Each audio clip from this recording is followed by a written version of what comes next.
कब सुख के बाद जीवन में दुख आ जाए, उस दुख के लिए भी हमें हमेशा ही तत्पर रहना चाहिए। तो कौशल देश में एक पुष्य के पुत्र थे राजा, जिनका नाम था ध्रुवसंधि।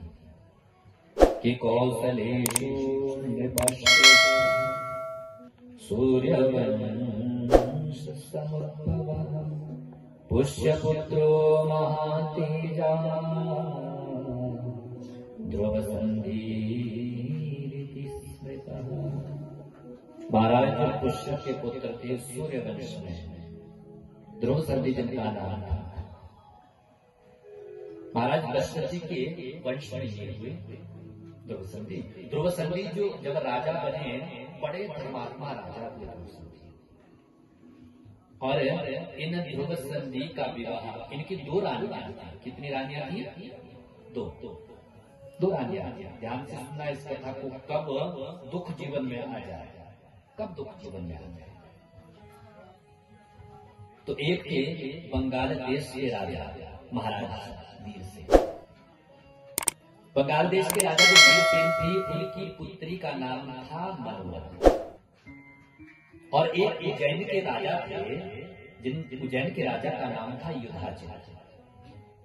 उन युधाजित की पुत्री का नाम था लीलावती।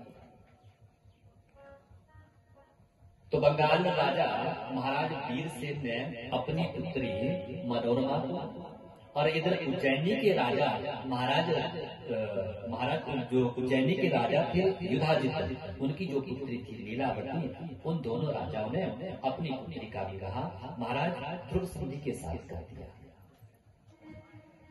बड़े आदर से रहते राजा, प्रजा भी उनसे सुखी रहती थी। प्रजा भी कभी राजा से दुख नहीं मांगती थी, सब प्रजा सुखारी।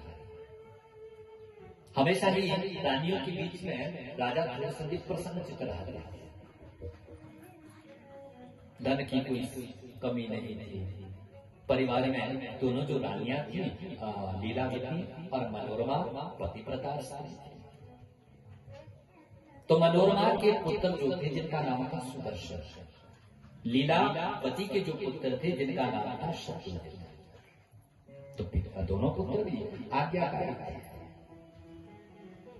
बहुत समय तक राज्य किया, शासन किया महाराज ध्रुवसंधि ने। एक दिन की बात, एक दिन क्या किया कि राजा ध्रुवसंधि जो थे वो जंगल में गए शिकार खेलने के लिए। रात का वक्त था, सेना भी साथ में निकली। अब जैसे ही शिकार कर रहे थे महाराज ध्रुवसंधि, तो पीछे जंगल में से, वृक्ष में से एक शेर, गब्बर शेर सामने आ गया।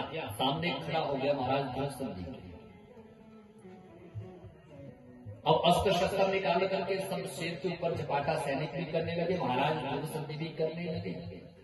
परंतु बब्बर शेर ने जो चपाटा मारा, महाराज ध्रुवसंधि का प्राणनाश हो गया, समाप्त हो गया।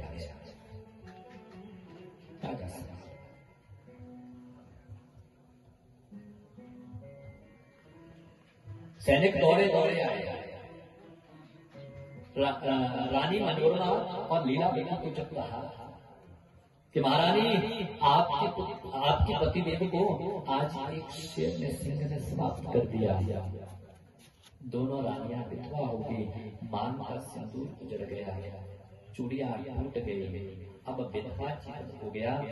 जवानी में विधवापन यदि आ जाए तो बहुत बड़ा अविश्वास होता है, बहुत बड़ा अविश्वास। अभी तक परिवार सारी प्रजा में कितनी प्रसन्नता थी।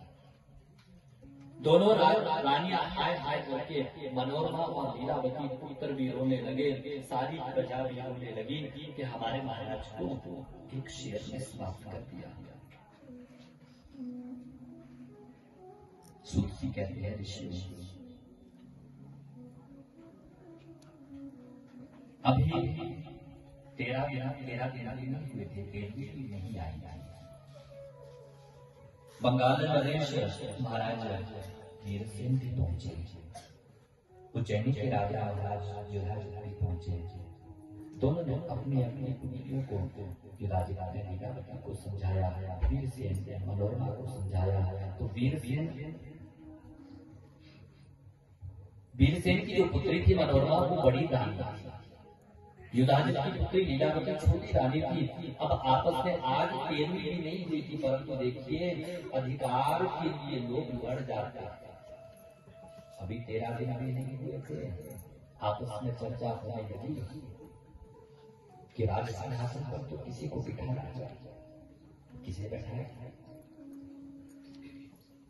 उज्जैनी के राजा जो लीलावती के पिताजी थे युधाजित विचार करने लगे, कहने लगे मनोरमा के पिता से वीरसेन से, अरे किसी ना किसी को तो राज सिंहासन पर बैठना थी, राजा तो किसी को। तो वीरसेन ने कहा कि मनोरमा के पिताजी थे रघुकुल की ये रीति है, जो ज्येष्ठ होता है ना, पिता का जो ज्येष्ठ पुत्र होता है वह राज सिंहासन पर बैठता है।